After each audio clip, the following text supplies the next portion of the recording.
Have you ever just completely messed up your life and desperately wished for a do-over? Well, let's dive right into this epic explainer. We're looking at the story of Ferda Roznova. This is a guy who clawed his way to the absolute pinnacle of human magic, only to find himself completely hollow at the end of it all. To really grasp how a broken, tyrannical villain gets a second chance at love and redemption, we kind of have to start at the tragic end of his first life to understand the stakes. So, Ferda's original timeline was basically driven by a toxic, all-consuming thirst for revenge against his horribly abusive noble family. He was born with weak skills into a super powerful household.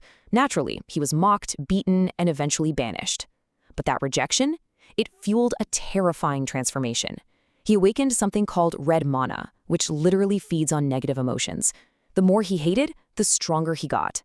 He ended up slaughtering his family, conquering the continent as a tyrant archmage, and eventually sought the ultimate power, the ninth circle of magic. But to get that, he needed the heart of the most feared being alive, the dragon queen Valdrava. But right in the middle of their climactic battle, something absolutely shocking happens. Instead of fighting to the bitter end, Valdrava just stops. She genuinely believes her dragon lineage only brings destruction and fear to the world, so she willingly stabs herself, handing Ferda her pure heart as a tragic apology for humanity's suffering. As Ferda absorbs her essence, he actually falls into her memories. And guess what? He realizes they shared the exact same simple dream. They both just wanted a peaceful, loving family. Suddenly, his whole lifelong revenge quest looks incredibly pathetic. The spell that allows one to transcend humanity, Wish. Filled with crushing despair over this totally hollow victory, Ferda uses the ultimate Nightsuckle spell. He actually has the power to become a literal god right then and there, but the guilt and regret are way too heavy. He doesn't want godhood, he wants a do-over.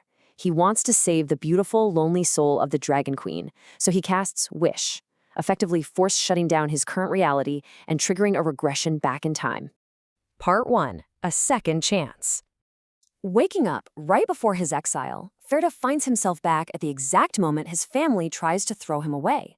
They force him into a political engagement with the terrifying Dragon Queen, which everyone considers a straight-up death sentence. I mean, her last fiancé didn't even survive the first day. But instead of begging or raging like he did before, Ferda is overjoyed. He packs his bags, smoothly dismisses his arrogant bully of a brother, Hurin, with total class, and just walks out the door. That toxic family that once defined his entire existence, he literally couldn't care less about them anymore. Now, Ferda has to prove he's actually worthy of standing beside the Grand Duchess, which brings us to his first major hurdle. At the border, he meets Ruri, Valdrava's incredibly powerful and highly suspicious dragon spawn maid. Ruri despises humans. In her eyes, they only ever try to use the Dragon Queen for political gain. She even drops a massive bag of gold right in front of Ferda, basically saying, "Take this and run, you'll have a rich, quiet life." But Ferda refuses the money. Speaking through a heavy, terrifying door, he vows his absolute devotion to the unseen Valdrava. Ruri isn't buying his smooth talk just yet, though. She puts him on a strict 30-day probationary period to prove he actually has the potential to be a worthy consort. Part 2. Driven by Love. Here's where it gets really interesting. Ferda struggles to awaken the calm, stable blue mana. He knows he needs magic to prove his worth to Ruri, but he's stuck. Blue mana requires a steady, meditative progression, something that normally takes years. Red mana, on the other hand, is instantaneous, but it feeds on volatile, destructive emotions like hatred. Think of it like a recovering addict terrified of a relapse. Ferda is absolutely paralyzed by the fear that if he taps into red mana again, he'll slip back into his old, mind-breaking, monstrous ways. And with the clock ticking, he is getting nowhere. So, Ruri decides to take Ferda to witness Valdrava fighting off a horde of demonic monsters. She fully expects the terrifying dragon fear to break his mind and send him running for the hills. Instead, Ferda looks at this fearsome, apocalyptic dragon protecting humanity, and he is just mesmerized. He doesn't feel an ounce of fear. He feels breathtaking awe and a deep, pulsing affection. That night, those intense, positive emotions trigger his magic in a way he never expected. He unlocks a completely new kind of red mana, one fueled by love rather than hate. He effortlessly condenses his first magic circle in a single night. Part 3. Cleansing the Eastern Front. With his magic safely returning, it's time for Ferda to handle some corrupt internal politics. He attends a roundtable with the local lords as Valdrava's representative. These nobles are corrupt, lazy, and perfectly happy to exploit the land while the Dragon Queen does all the heavy lifting fighting monsters. Lord Tesselos, a powerful fourth circle mage, takes one look at Ferda's first circle status and tries to bully him into submission by proposing a duel. On paper, it's like a coughing baby fighting a hydrogen bomb. Tesselos expects an easy, humiliating win. But what Tesselos doesn't realize is that Ferda has the combat experience of a ninth circle demigod. During the duel, Ferda reads Tesselos' emotional casting instantly. Using perfect control, he fires a perfectly timed, basic mana shot that completely bypasses the noble's defenses and shatters his fourth circle before he can even launch an attack. Then, in a shocking, brutal move, Ferda executes him right on the spot. To the other lords, it looks like unhinged tyranny. But Ferda knows from his past life exactly what kind of monster Tesselos really is. To prove his actions were totally justified to a very skeptical Ruri, Ferda leads a raid on Tesselos' estate.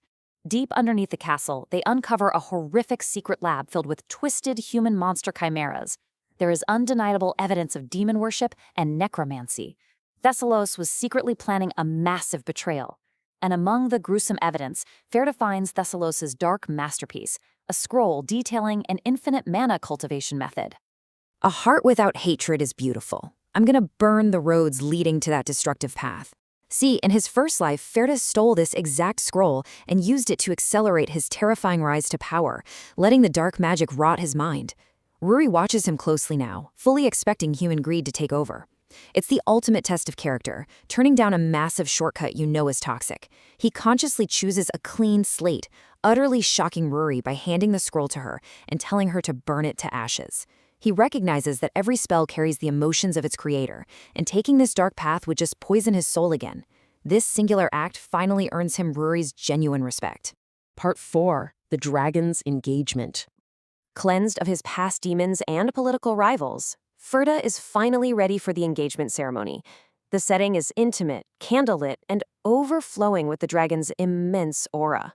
After a few hilarious failed attempts to share ceremonial wine because of Valdrova's massive dragon claws, she finally shifts into her absolutely striking human form. Looking into her eyes, Ferda delivers this incredibly beautiful vow. Just as you gave me your heart, this time I will offer my heart, soul, and everything to you. From today, you are my sovereign. He promises her everything, repaying the ultimate sacrifice she made in a timeline she doesn't even remember. I didn't have the confidence to look into his eyes and speak. The moment I sneaked a look, my mind went blank. Right after Ferda pours his heart out, something bizarre happens. Valdrova stands up in total silence and just bolts back into her room. Ferda is left stunned, while Ruri is absolutely delighted, thinking her master just pulled a genius power move to humble this arrogant human. But the truth is way more relatable. When Ruri goes to the back room, she finds the mighty, continent-destroying red dragon literally hiding her face in a pillow. The almighty Grand Duchess didn't reject Ferda. She is actually battling severe social anxiety. She was just completely overwhelmed by his gentle voice and piercing gaze, panicked and fled. It is a fantastic twist that makes the most feared being on the continent incredibly endearing. Part 5. Building a New Future. With the vows officially exchanged, Ferda quickly unlocks his second magic circle and takes over as the territory's regent. He wastes no time. First, he sends out a delightfully threatening memo to keep the remaining corrupt lords in line. Playtime is officially over.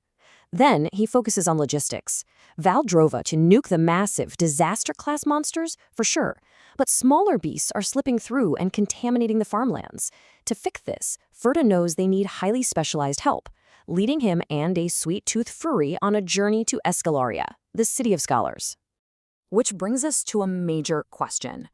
Who is the clumsy, messy scholar Gris? And can Ferda's past life stalking of this man actually save the Eastern Front? See, in his first life, Ferda practically stalked this scholar just to find reasons to hate him. Now, that bizarre obsession might be the only key to recruiting the exact talent they need. As the messy scholar's research blows away in the wind, we have to wonder, will Ferda's unusual recruitment strategy truly secure their new future? We'll have to explore that next time. Thanks for joining me on this explainer. I'll catch you